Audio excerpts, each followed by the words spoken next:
Hey guys, so it's gonna be a vlog today, um, only because I have to talk about uh my latest obsession, which is Epic the Musical. If you guys don't know, um, a young man, I cannot remember his full name, but he,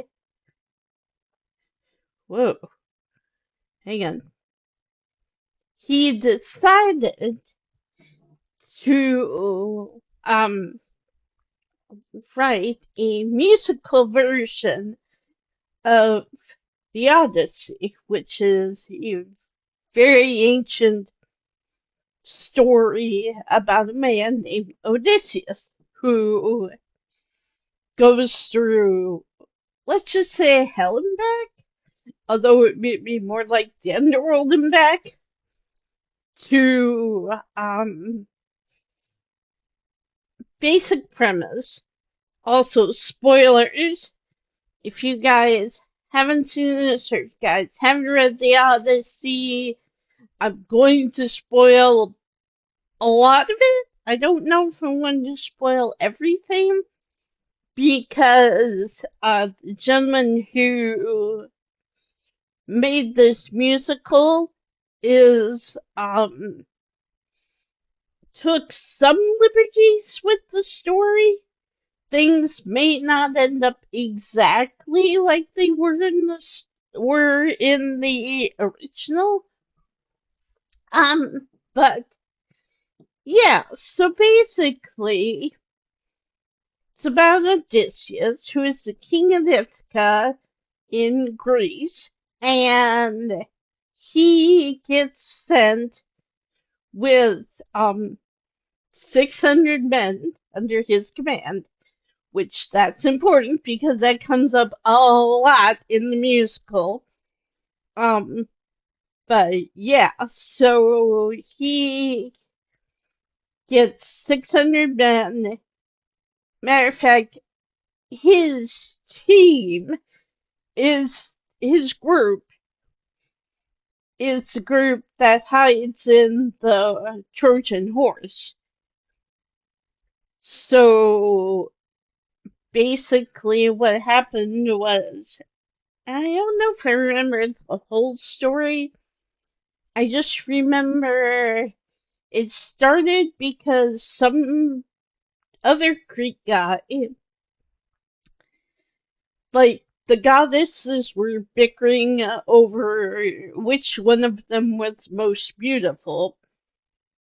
And so they picked this one guy to decide. And of course, he picks Aphrodite because she's the goddess of love and beauty, all that. And so that basically, from what I remember, kicks off the Trojan War. Well, and also as part of the, as a reward for judging and for picking her, Aphrodite gives him Helen of Troy, who was a very beautiful mortal woman, and problem is she's already married. At least from what I remember from the story. Anyway, so there's this huge, massive war, and Odysseus ends up the sneaking into the city. They all hide in this giant wooden horse that they left outside of the city gate, and everybody else goes away.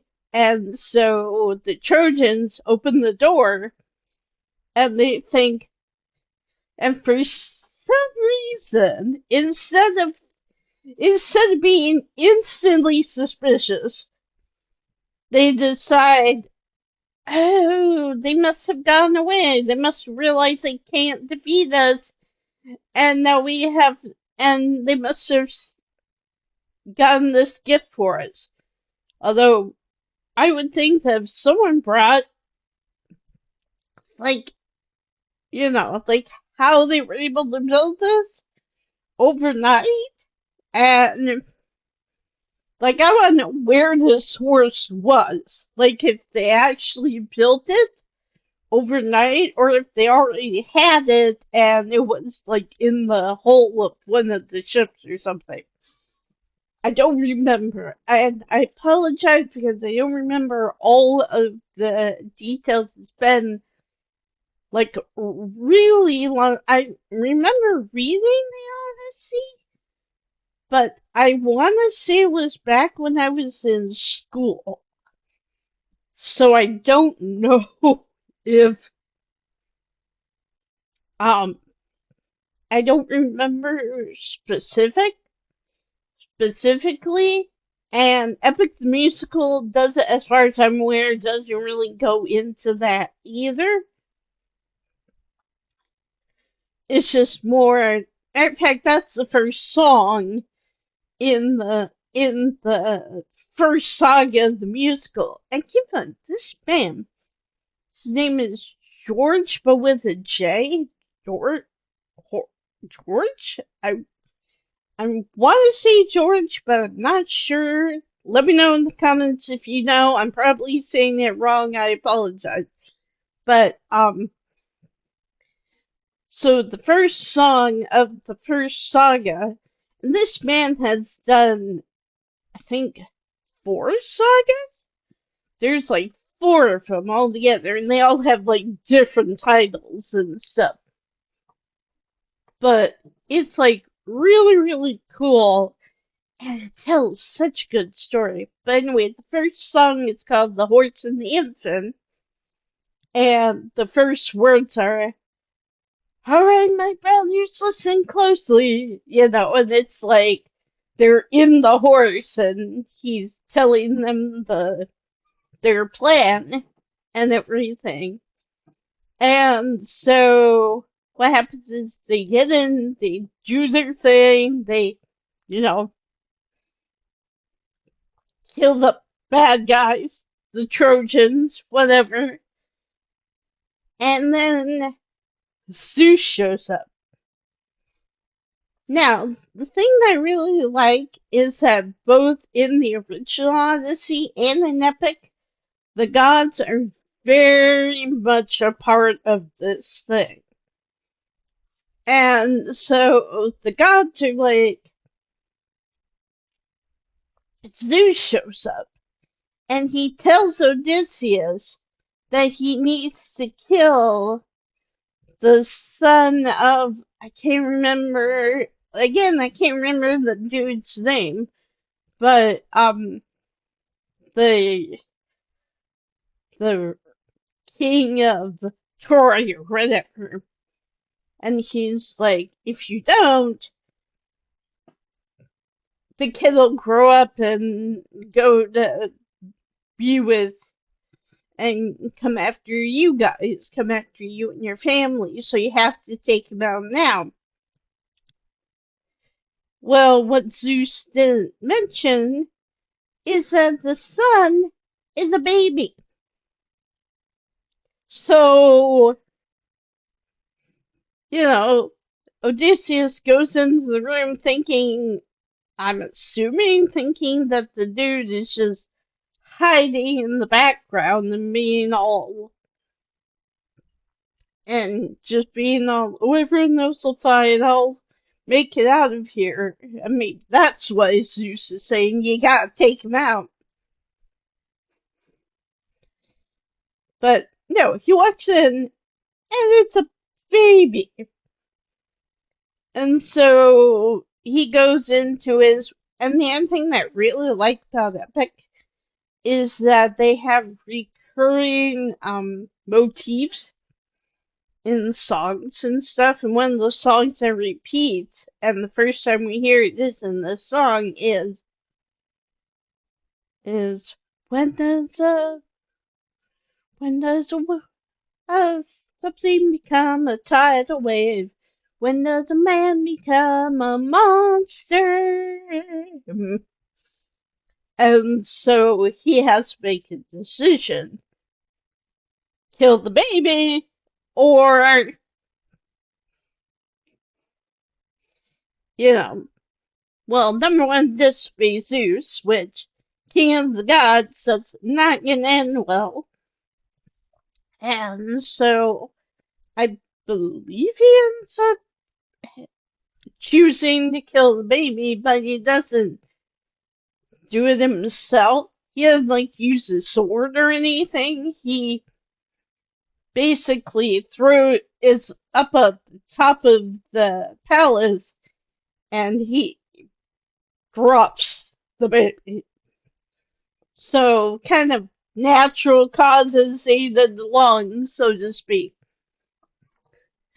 So anyway, I'm not gonna go through the whole story because I really want you guys to go and listen to it. If you just type in epic into your YouTube search bar, it'll come up.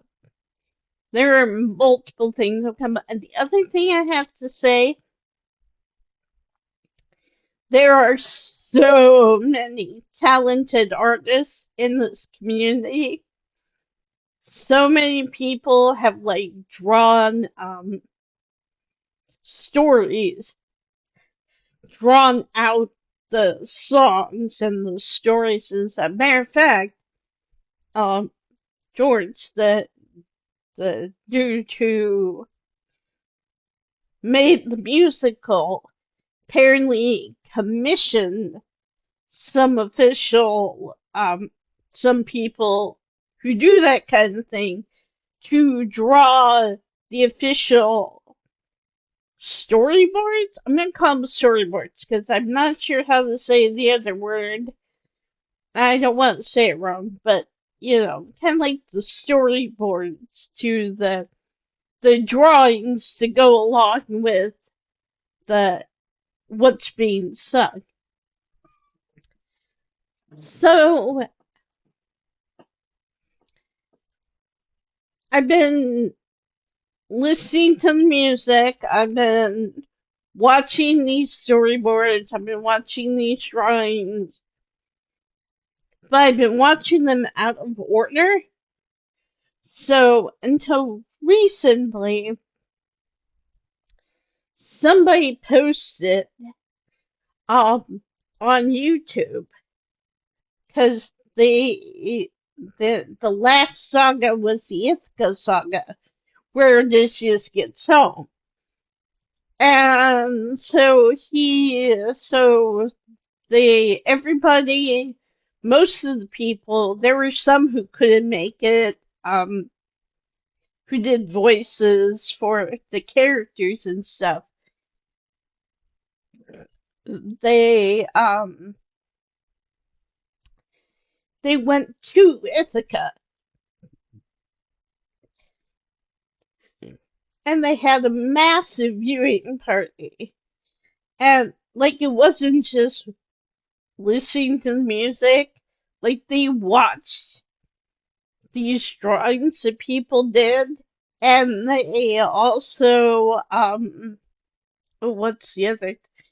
They acted out, like they filmed the entire thing. They live streamed it, and so they acted out from beginning to end. They acted out the whole, at least Ithaca saga. I don't know if they did everything, every single song, but they did like the main ones and went through the main story and all that.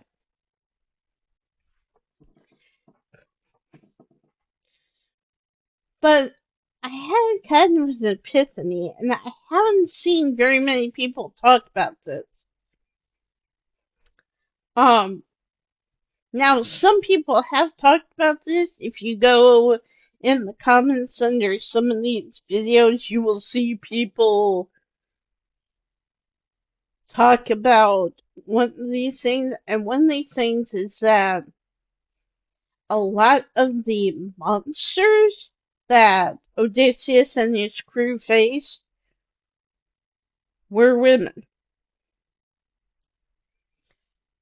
There was Circe, there was Calypso, there was, oh, who's the other one? The Siren, there was Scylla. All these people are ladies who have been either punished by the gods or, well, a lot of them have been punished by the gods, or they're part of the gods' ecosystem, I'm gonna say. Like the sirens.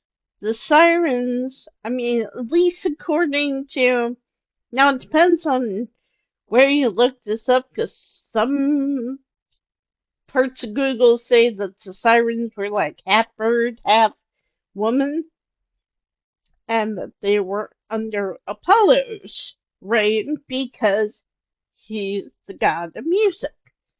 And so they sing, because their whole deal is they hang out, they lure sailors to jump in the water and they drown and all that.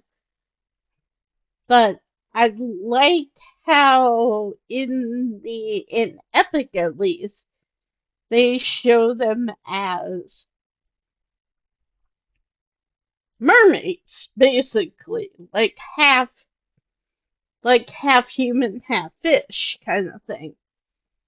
And which makes me think that Epic, they're meant to be under Poseidon's reign. And I also find that very clever because in the song's called Suffering, and it very quickly goes into different beasts.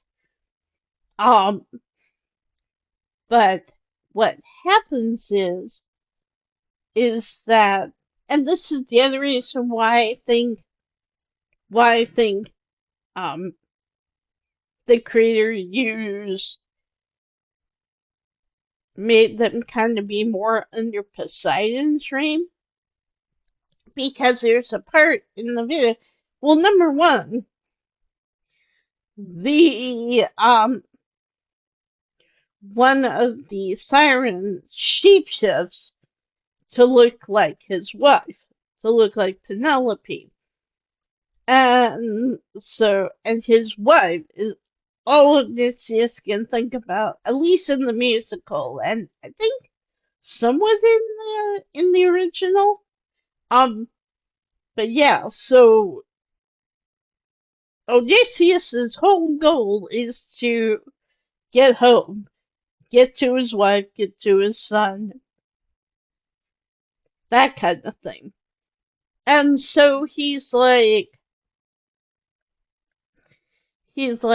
so he and his crew stuffed their ears with beeswax.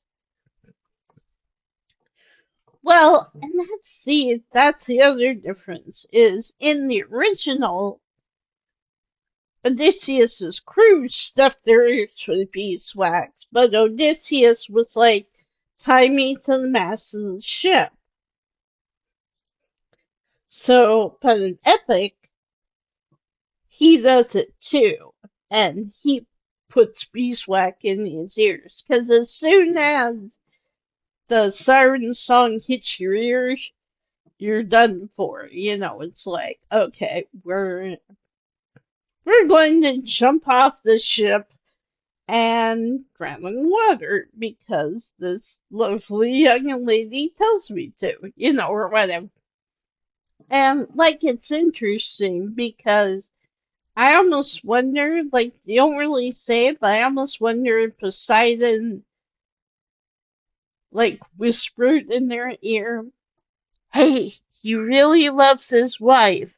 I want you to shapeshift into Penelope, and like showed her what this person looked like so that she could shapeshift into her to look like her. And but like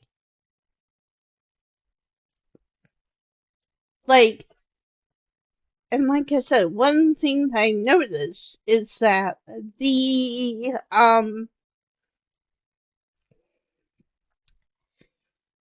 it's like all of like a lot of the major monsters that they face are women, which is interesting because you got Cersei, you've got Calypso, you've got the Siren, you've got Scylla, you know, and those are the only four I can think of at the present time. But I'm sure there are others. But I just find it interesting, like when he goes, like Cersei is one of the first enemies that they find, and she's an enemy because she lives on her own in a palace on this island, and she is in charge of a bunch of nymphs. Um, and like I find it interesting because she, I like to say that she sees all men as pigs because she lures Odysseus' crew and she's like, I know you're hungry, I know you're thirsty, come on in, sit down, rest, I'll get you food. And she basically enchants the meal, and as soon as they eat it, they turn into pigs. Well, what I find funny is because Odysseus and his right hand man, I can't remember his name, but it starts with an E. Eurycles, maybe? Um, but yeah, so Eurycles is the only one who escapes. He runs back, finds Odysseus, tells him what happens, and Odysseus is like, well, how am I gonna stop her? She's powerful. She's got magic powers. Kind of thing. So he's walking in the forest. Hermes comes to his aid. And it's like, if you drink and or eat this flower, you'll be matched with her. She won't be able to enchant you. And so he does that. He eats the flower. He goes to see Cersei. And they have this big fight conversation. And then Cersei lets it slip. Like one of the lines is, last time we were merciful or something like that, we paid a heavy cost. Or last time we let men live, we faced a heavy loss. And so I'm thinking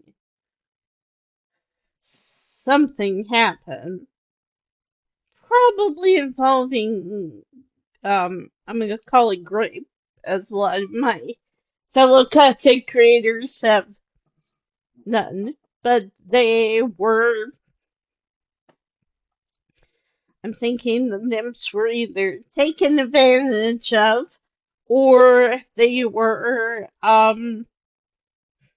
or they were killed, or both. Could have been both. Could very easily have been both. And so Cersei is like, okay, because of this, we can't let anybody else,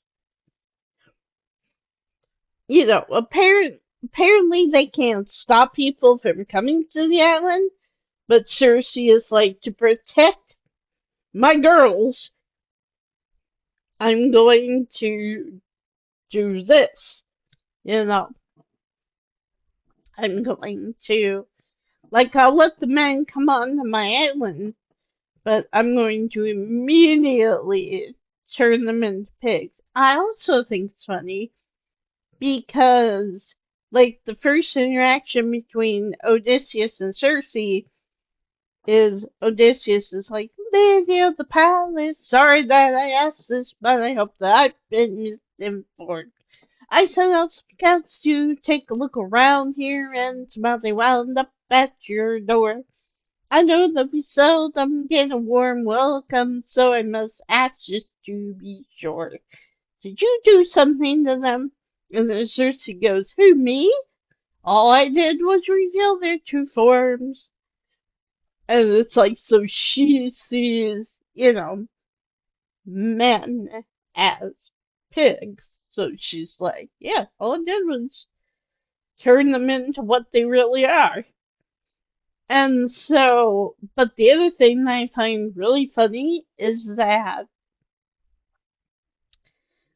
later on, Odysseus and Circe are like talking, and Circe is like, if you sleep with me, I'll let you and your men live or whatever. And he's like, I can't do it. And he starts talking to her about Penelope and how he misses her and how Poseidon is is keeping him from getting home because, well, before this whole thing happened, they went to an island, landed, didn't see anybody around, but it was like, oh, there's a bunch of sheep. We could kill a couple of the sheep and we have enough to feed us. And, because keep in mind, you're sailors on the vessel and you're trying to get home, but your supplies are running out. Because back then they didn't have Amazon, or they couldn't stop the local convenience store and bulk up on snacks. So they were like, oh, we'll kill a sheep or two, carry it on to CNC by, and then later on they find out that the island is inhabited by at least one Cyclops. Who Cyclopses are born of Poseidon, the god of the sea. And so what happens is this this poor dude. I mean, I kind of feel sorry for the guy because again, he's on this island by himself or with a few others who are like him. And, Odysseus' men kill one of his sheep. And he's like, my sheep, and he's like, for some reason the Cyclops don't eat the sheep. They just have them as like pets. And so he's like, no, who killed Lulubelle or whatever? And so he's mad. He gets in a fight with Odysseus' men, but Odysseus' men don't do anything. Well, and this is the famous story y'all might have heard, where Odysseus and his men are hiding, but they're talking to the Cyclops, and Cyclops is like, "What's your name?" And Odysseus says, "Oh, I'm nobody." So the Cyclops, who again hasn't had much conversation and is basically like a child almost. He's like, oh, okay, he takes him as his word, and it's like, hi, nobody, my name is whatever, but he's still bloodthirsty, and he's still, because you killed my sheep, and because you gave me your name, you'll be the last to die. And so he starts smashing people, takes out one of Odysseus's closest friends, who's also on the voyage with him. And so Odysseus is like hatching a plan. And so he gets the Cyclops drunk. Somehow gets the Cyclops to drink wine, which he never had before. He gets drunk, and then when he passes out, Odysseus and his men, because Cyclopses have one eye, like in the middle of their forehead. Okay, I didn't know that would happen. That's weird. Okay, but, yeah, so he has like one eye in the middle of his forehead, and after he passes out, Odysseus and his men take something sharp and, you know, gouges out his eye. Because then, they figure, okay, if he's fully blinded, he won't be able to see us and won't be able to sneak past him. So they all get to the boat and start sailing away, and then Odysseus does something kind of stupid. He says, oh, by the way, my name's not nobody. I'm the reigning king of Ithaca, Odysseus. So what does the Cyclops do? He calls his dad. He calls Poseidon, and he says, hey, the dude named Odysseus came, killed my sheep, took out my eye, make a pay, Dad. Basically, my dad can beat up your dad kind of thing. And so Poseidon goes and because Ben make it close to home, but Poseidon blocks the way with a immense storm. And long story short, they get blown back and they have to go elsewhere. And they're trying to find another way to get home. And that ends up not working out too terribly well for them. But like I said, the thing that I find interesting is that Circe is protecting her nymphs. The sirens are probably just doing their job, Poseidon is just like, they hear lure men into the sea, whatever.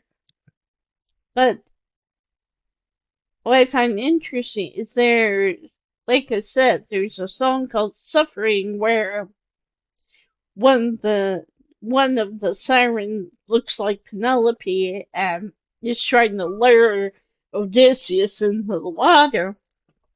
And Odysseus is like, no, I'm too shy. I'm scared of the water. I don't want to go in there.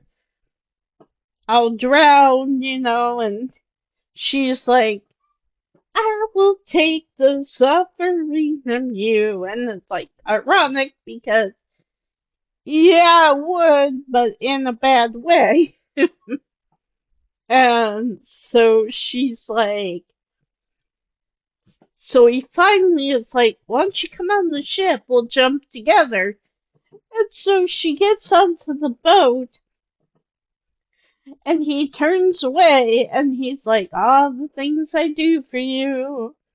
And he turns around, bow and arrow in hand, and shoots her. And then the song tone immediately changes to, let's cut the charade, you are no wife of mine.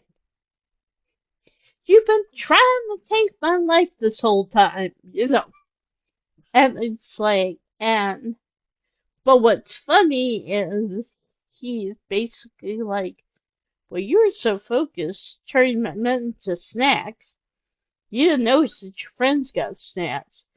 And turns around and his men have captured the other siren. I don't know if all of them, but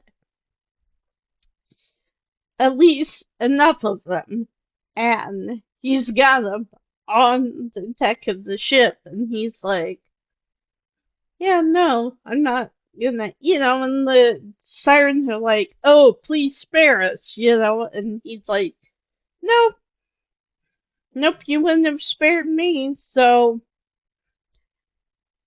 and, like, little tangent from this, because I am coming up to a point, but I find it interesting because the epic musical shows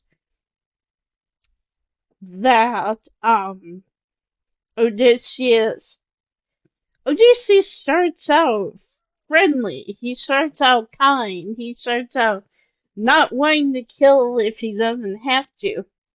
And then by the end of the musical, and by the end of the Odyssey, he ends up having to become a monster.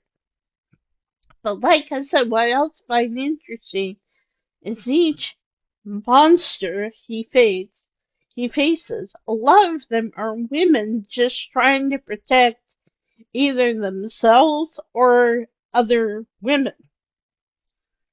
I do find that interesting. Like Cersei has her nymphs. The sirens have each other. The only one who doesn't really have anybody is Calypso. But like one other thing that I noticed, because I watched a couple of the Calypso songs and stuff,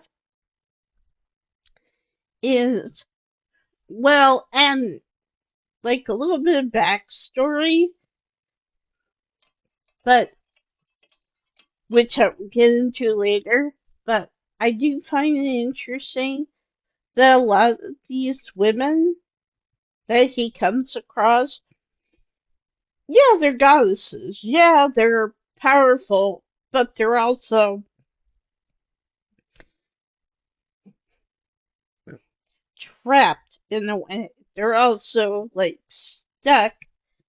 They're also kind of the protecting people and or things around them.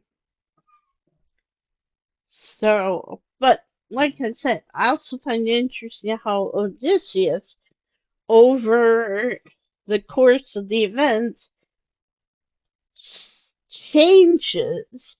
And it's a slow change. It doesn't happen just like overnight, but he changes slowly into a monster. And he becomes more ruthless. And I find that funny because that's one of the things that Poseidon keeps telling Odysseus every time he shows up to be like,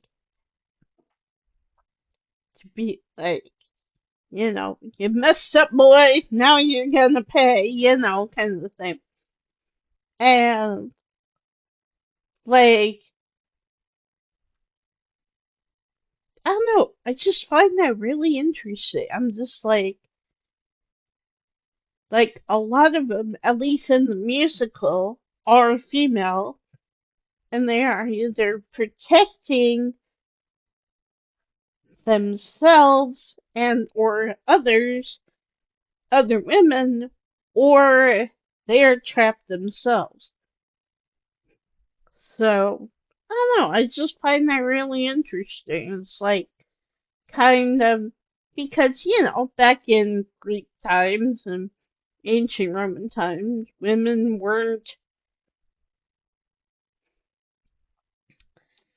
um weren't really treated well. Women's women didn't have the same rights as men and all that. And I also wonder if that's when a lot of the goddesses came into play because they were like, you don't need to just have a bunch of men to worship. We need to have some women to worship. And so, I don't know. I just find it really interesting.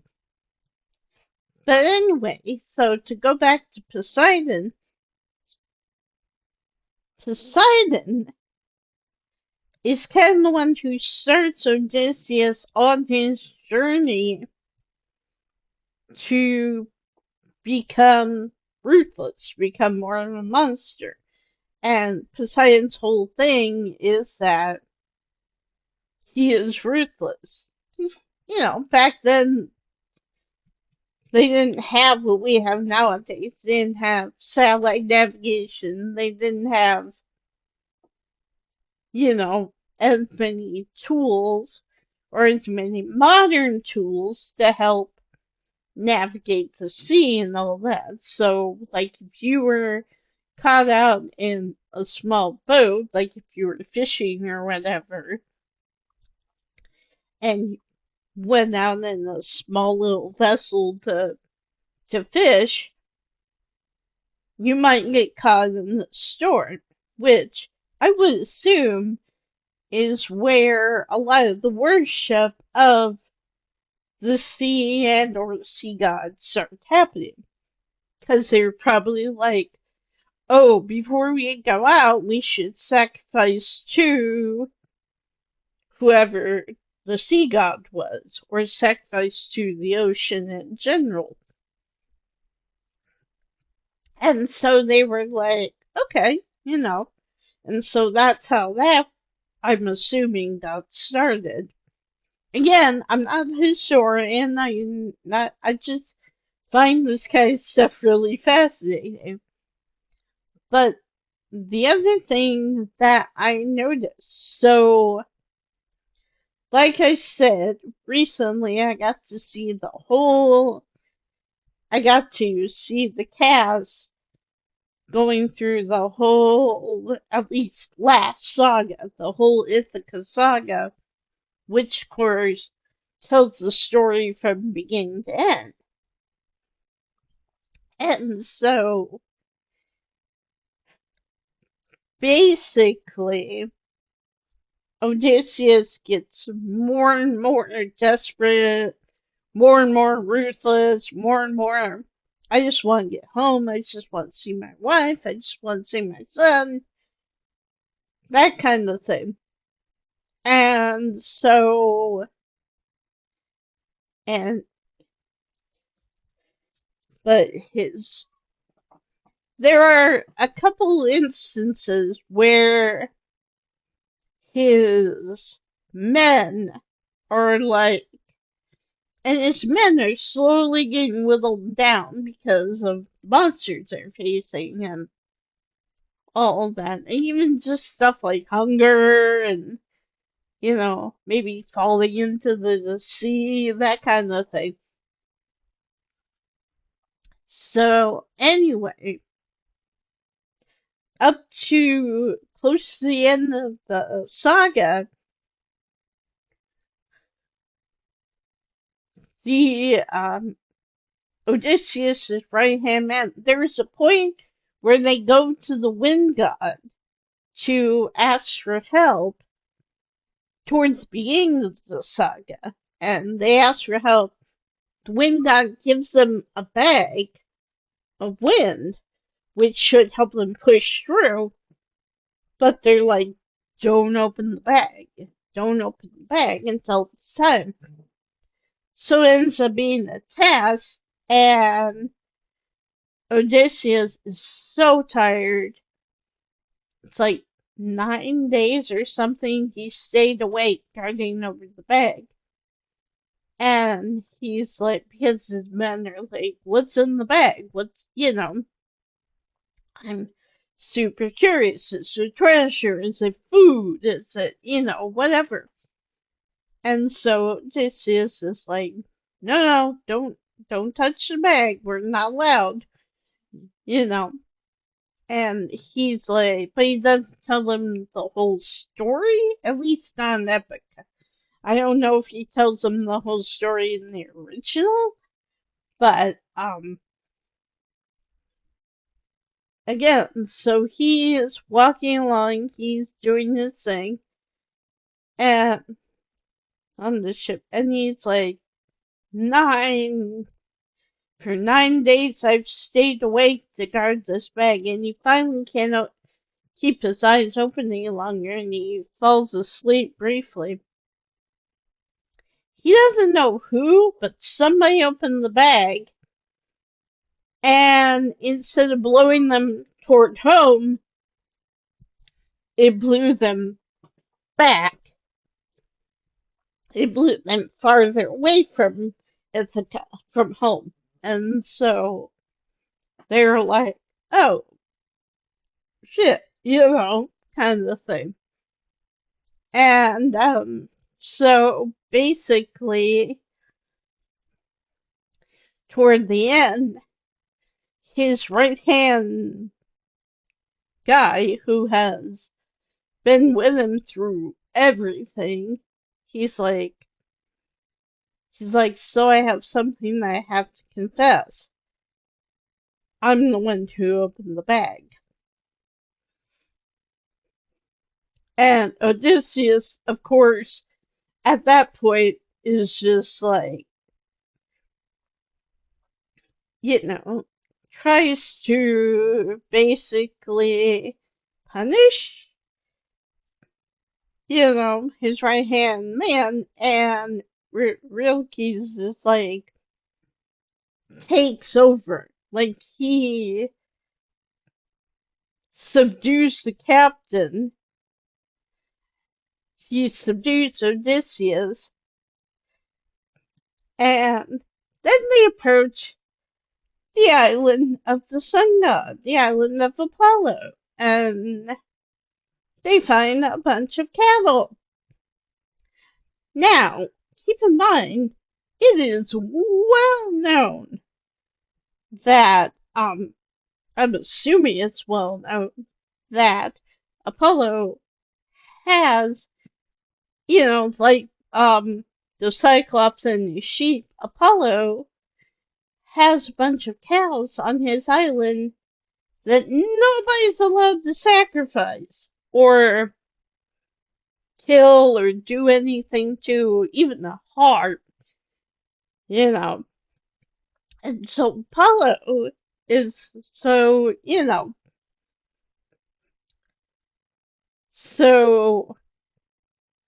and keep in mind also men are hungry, probably food's run out or it's close to running out, and so they're like, let's kill this, let's kill this cow. And Odysseus is begging them at this point. He's like, my friends, you know what will happen if you do this. And and they don't care. Or they're so hungry that they just can't think straight. And so they're like, oh, yeah, well, well, kill a cow, whatever. And so it turns out Apollo doesn't come down. Zeus comes down. And he gives Odysseus a ultimatum. Your life or the life of all of your crew? And Odysseus is like, I have to see her. I have to survive. And Hercules is like, but sir, we'll all die. And he's like, I know. I'm so sorry. But I have to. And so Zeus kills all of the remaining members of Odysseus' crew. But that's not all he does. He sends Odysseus, he has him wash up on the island of Calypso, was a goddess, yes, but one thing that is brought up in the musical is that no one can come to or leave from Calypso's island unless the gods allow it. So, and this is what I meant by a lot of the monsters that Odysseus faces, or that Odysseus has reason with, are women. And they're stuck in their situation. You know, it's like Circe, like, for example, could go out and be like an all-powerful witch and, like, get lots of money and all that, but she's choosing to stay on this island to protect the nymphs that are there. Well, Calypso doesn't have any nymphs. She doesn't have anybody. Matter of fact, in the original Odesssey, Calypso is a nymph. And so she is, what's the word? She's all alone on this island. So Odysseus washes up and she's like instantly smitten. She's like, oh, I'm in love, you know. And so she tries to get Odysseus to sleep with her, you know, and all that, and all that. And she might have, in the original, she might have actually forced him to sleep with her. I don't know. But I know in Epic the Musical, they don't mention that either way. It's just kind of it's kind of a love at first sight kind of thing, where she's like, oh, cute guy, I've been all alone on this island. This must be my mate. Which makes me wonder if the gods even told her? And I don't know. Like I said, I don't know if, because if this island is known as a punishment island, I assume that's happened in the past, but maybe not. I'll have to do some more research and look that up because I don't know for sure. But the other thing I find interesting is, especially since, at least in the musical, Zeus is the one to send to allow Odysseus to wash upon Calypso's island. What is Zeus known for? Other than being the king of the gods and the god of lightning and thunder and all that. Zeus is known for sleeping with various mortal women.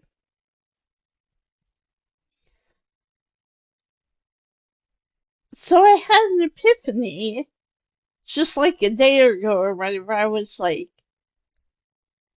was this Zeus's way of being like, you know, because Zeus, like I said, Zeus's whole thing is that he cheats on his wife, who's the queen of the gods, near constantly. You know, a lot of times he, you know, picks out a mortal woman or whatever to sleep with, have, you know, relations with, whatever. And so, I don't know, I just had the epiphany of, what if Zeus thought he was helping Odysseus? Because think about it.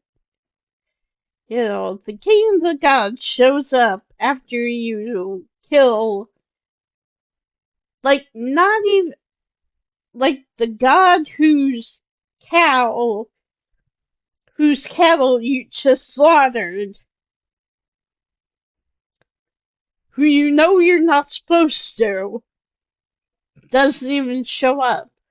But Zeus does, the king of the gods. I almost wonder if he thought he was helping Odysseus. Like, yeah, it's still punishment in some way. It's still he didn't just send Odysseus on his way. No, there you go on off home. No, he banishes him to an island. But he banishes him to an island where there is a beautiful, all-powerful goddess.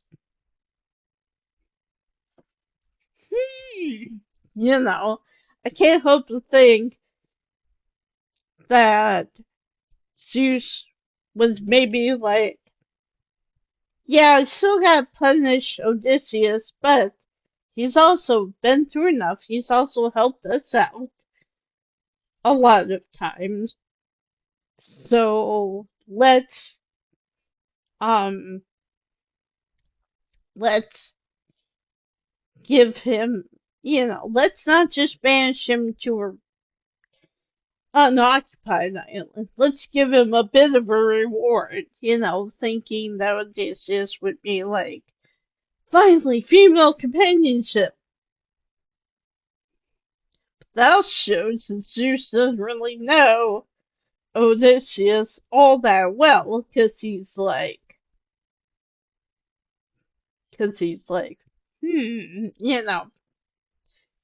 Odysseus, at least according to the stories, only loves Penelope and only wants to get back home to Penelope. So I just found that really interesting. I was watching some of the drawings people have made to go along with the songs, and I'm like, wait a minute, you know. And then it turns out, because in like the first part of the musical when Odysseus is younger, there's kind of a flashback to Athena sets up like a challenge, and Odysseus wins the challenge, and they form like a mentor-mentee kind of type relationship. And Odysseus, of course, is like, "Oh, you're my friend," and Athena's like, "Calm down. I'm a god. You're a man. Calm down," kind of thing. And then Athena is like, hasn't heard, they had like a breakup. They had like a parting of ways kind of thing because Athena is a virtue goddess of strategy and war. And so she was like, well, this isn't gonna work. You can't let your heart be soft. You have to be not necessarily ruthless, but kind of more be willing to kill when it suits the scenario or to prevent people from coming after you or whatever. And like I said, for the first part of the journey, Odysseus is kind of more kind, more compassionate, more like he struggles with when Zeus tells him to kill the baby. He's like, why do I have to kill a literal child? Like he's even too young to get what's going on here, and all that. And even when he does kill him, he's not, um, he doesn't stab him or anything with his sword. He kind of throws him or drops him off the high turrets of the castle. And it's like, well, gravity killed you. I didn't, kind of thing. And same thing with the Cyclops. He just blinded the Cyclops when they probably could have killed him using that same sharp object. Or they could have all grabbed their swords and been like, slit your throat, there you go, kind of thing. And like, I get why they didn't do it, but then at the same time, I'm like, okay, you know, like, I just find that really interesting. So, anyway, it ends up good. Odysseus does get back home. He has one final epic showdown with Poseidon that I'm not going to spoil, but I want you guys to look up because it is so good. It is so good. Oh, and Hermes ends up coming, like, Athena goes and literally, like, fights Zeus to get him to release Odysseus from his thing. And so Hermes comes to the island. It's like, hey, dude, the barrier's down. Go. You can go. I've talked to Calypso. You can leave. You can get out of here. And so he's like, so Odysseus takes off on this tiny little raft, gets within eyesight of his hope, of Ithaca. And the other thing that I found really interesting was one little sentence that Poseidon says. He rises from the sea and is like, there you are. In other words, Poseidon couldn't find Odysseus while he was on Calypso's island. So Zeus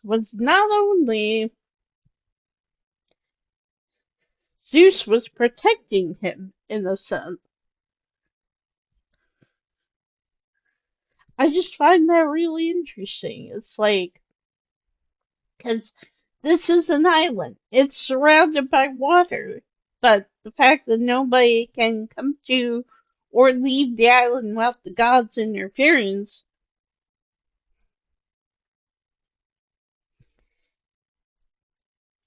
I just like to imagine like Poseidon stalking around Olympus, coming in and being like, I can't find that little twerp. And Zeus just smirking to himself and being like, oh, dude, I'm so sorry. So sorry you can't get your vengeance on this guy, and being like, his mind going back to, I wonder what he and Calypso are up to right now. And like, I don't know. It's just so good.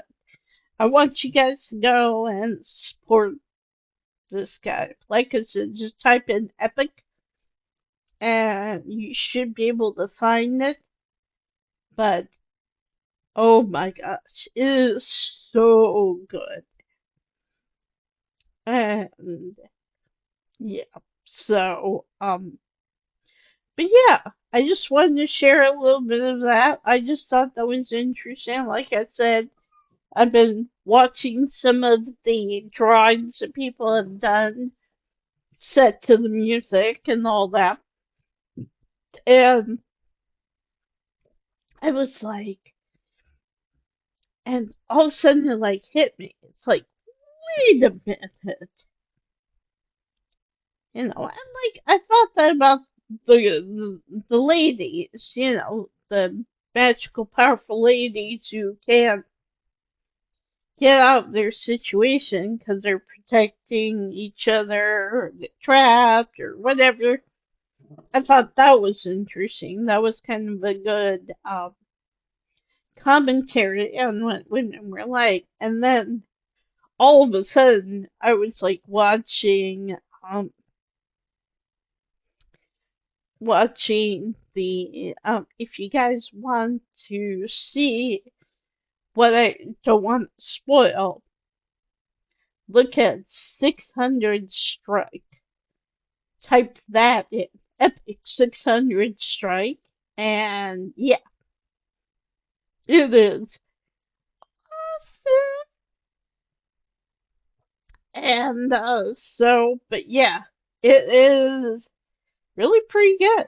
And so that's my recommendation for today. I want you guys to go look at Epic if you haven't already. And yeah, it's really good.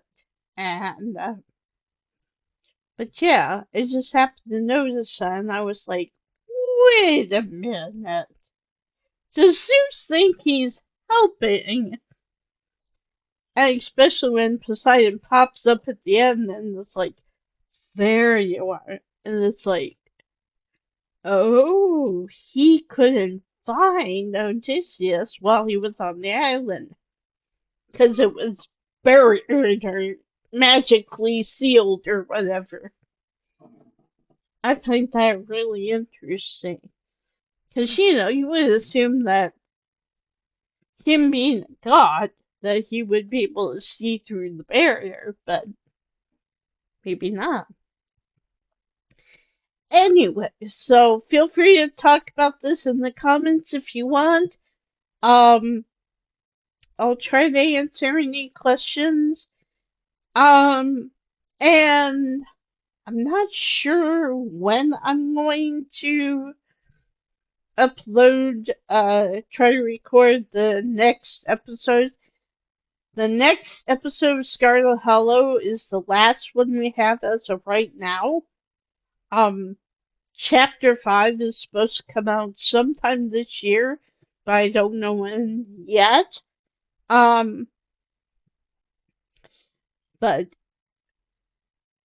oh my gosh, this next part is really cool. Like, I really like chapter 3 is probably my favorite part, but chapter 4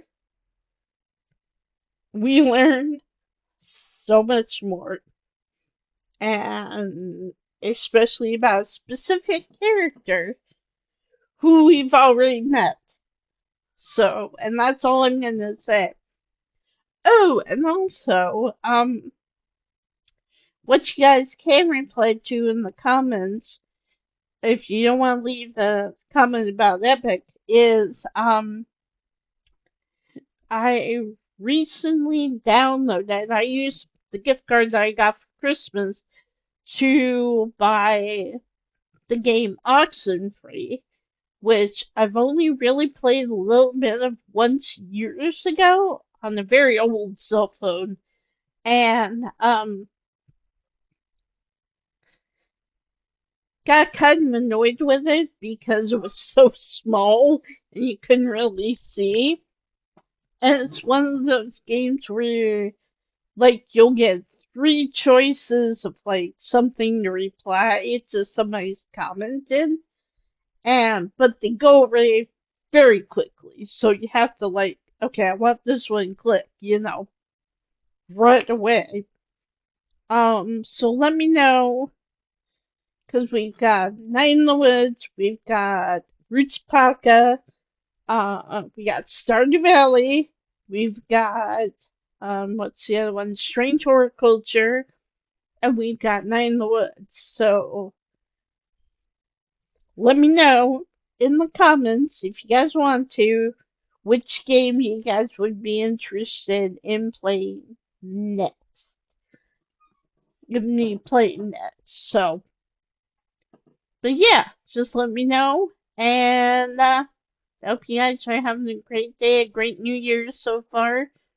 And I will talk to you later.